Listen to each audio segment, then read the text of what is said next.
Hey there gamers, DreamcastGuy here. Today we're talking about the death of Xbox because some new crazy leaks have just come out.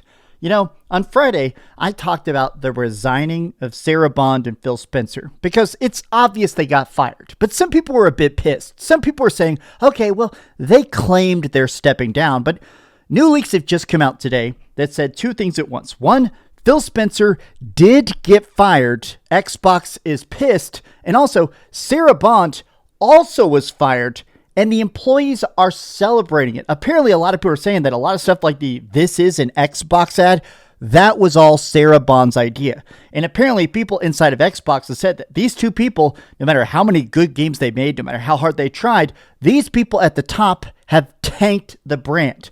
Let's discuss. Let's go through the leaks, because honestly, I don't get shocked easily. These are shocking, but I want to discuss. Hi, hope you're having a great day. If you could please give this video a like and subscribe if you haven't already. Now let's start with the first part, which is Phil Spencer, and then we're going to address the much bigger elephant in the room, because what happened with Sarah Bond, it's extra bad. In fact, an entire article was just written by The Verge breaking down how hated she was. Again, very shocking, but let's start with the fact that on Friday, when this news actually broke, Kind of Funny Games started doing like a live stream talking about it. And sometimes they say stuff they're not supposed to say. Phil Spencer is friends with a lot of these people. So is this Paris Lilly. These people, they get talks with interviews and stuff with these developers. And sometimes they're texted stuff they're definitely not supposed to actually know. And at one point, basically, Greg Miller says, I've been passed something that again reiterates, and I'm not going to read this on camera, this was not planned. Phil Spencer was not retiring, he was forced out. And people are like, look, man, a few months ago, Phil Spencer was saying, I'm not going to retire. I'm so ready for next gen. I'm super excited for the next Xbox. And then suddenly, all of a sudden, right before the 25th anniversary, he's gone. This guy, in a lot of ways, he has been with Microsoft since 1988. He's been the head of Xbox for 12 years. Do you really think he'd step down right before the 25th anniversary? Of course not. They walked in and said, pack your stuff and get out. You're bad for the brand. We're hiring some AI people. Get out now. And a lot of people really reiterated that, right? Dipping out this close to the 25th anniversary does seem odd. And some people are listing off that it does seem like, just in general, even if you are a big Microsoft fan, even if you do love Team Green, even if you think that Xbox does at some points have good games, it's not even about the fact that they've gone perfectly third party. I feel like the statements of Phil Spencer have been ridiculously false. Oh, we're just putting 4 games on PlayStation. And then suddenly it's every game goes to PlayStation. Or, you know, the one thing I think that always just pissed me off the most, the one line from Phil Spencer that never stopped blowing my mind. There was a time when he said, we can't just make great games. Everybody's playing on PlayStation and Nintendo. No matter how good Starfield is, you may never come to our console. Phil Spencer straight up said, legitimately on camera, dead to lens, we can't just make great games to sell Xboxes. Then what are we doing here? What, the name of the game is the exclusives. If you make good games, maybe they're not going to sell their PlayStation and go to Xbox, but how is it that PlayStation got ahead? How is it that Nintendo Switch is getting ahead? I don't know, maybe making games that you have to play on their platform. The fact that Xbox just throws up their hands and goes, we can't, it's so hard. It's outlandish to me. But people are pointing this out, right? Literally, their incompetent leadership. They gave up their competitive position, 2-tiered consoles that made game development almost impossible, mismanaging dozens of game studios so they weren't putting out games on any sort of schedule, even stuff about the fact that buying a $70 billion acquisition and then not even making that exclusive, or even on top of everything else, think about the thousands and thousands and thousands of layoffs.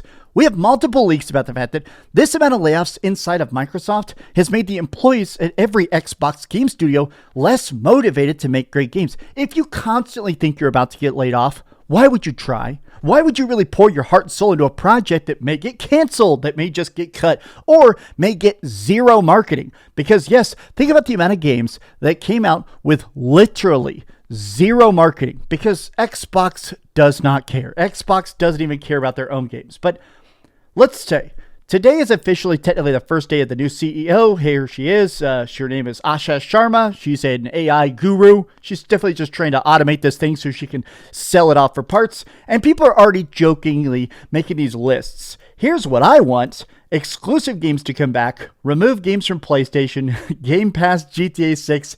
Xbox Series X gets a 50% price cut. Obviously right here, Paul Tassi is joking because any of these would be good for Xbox, and you're going to get none of them. There will never be another exclusive ever again. But here is the juicier leak that we really have to just react to. This just came out. Literally, Xbox Play Anywhere was a Sarah Bond plan. Insane. This is an Xbox ad. Was her idea and offended many internally. This one isn't even surprising to me. This is an Xbox ad was so catastrophic. Immediately people were making memes with like dumpsters with the this is an Xbox, PlayStation, this is an Xbox. Just, there is an importance to FOMO. I think everybody knows this. Part of the importance in gaming or concerts or movies is exclusivity. Hey, here's a cool experience that only these people got to have. Oh, here's a special concert. We're only going to sell 1,000 tickets or something like that. That walled garden approach is like the technical marketing term. It is important. Oh, don't you want to be part of our cool club? Don't you want to be part of the winning team? Trying to say everything is an Xbox. Your phone is an Xbox. Your TV is an Xbox. The cloud is an Xbox. Then why would I want an Xbox? If everything is an Xbox, I'm never going to buy the console ever again. And after they released this, they had a 30% drop in console sales. That wasn't an accident. Writing on the wall for both Sarah and Phil Spencer and Sarah Bond, clearly they wanted them out. The writing was on the wall. People internally are relieved that Sarah Bond is gone. Now, over on Reddit, first I looked at the fact that Phil Spencer being gone, everybody is sort of just memeing the fact that it is wild that congratulations on your retirement. What? Like, look at this.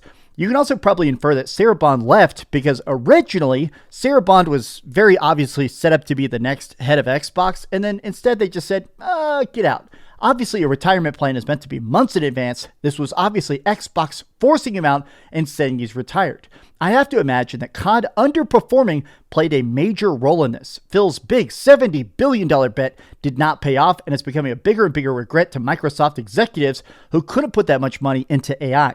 Now, multiple leakers have talked about this. Apparently, the last Call of Duty sold like 90% lower than expectations. We're talking they thought it would sell a couple million, and it sold like 3 million. It is catastrophically bad.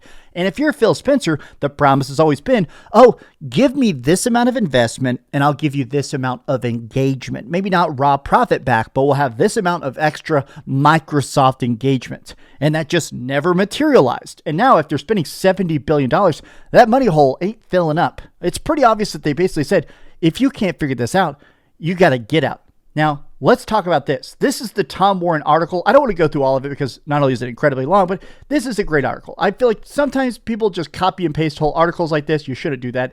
Basically, though, because I read this already, that's the reason I'm putting this video up later than some others maybe, is the fact that they just show the fact that Satya Nadella, Amy Hood, everybody just kind of said that this is just not a good idea. Basically, everybody inside of Microsoft said that Phil Spencer is not set to be the leader anymore, but Sarah Bond is not a reputable person. She is not worth trusting with the business. Instead of picking Bond for the role, they promoted Asha Sharma, a former Xbox AI executive, to the top of the Xbox division. The decision might overlook Bond, surprised many Xbox fans, but for more than a dozen current and former employees I've been speaking to, it's inevitable in recent months. Now, I got to admit that this is still kind of surprising to me, just because from the outside, sometimes it can be hard to know how business is actually running, right? There's a lot of times where you see a person and they're very forward-facing and seem happy, and then behind the scenes, they're a nightmare, right?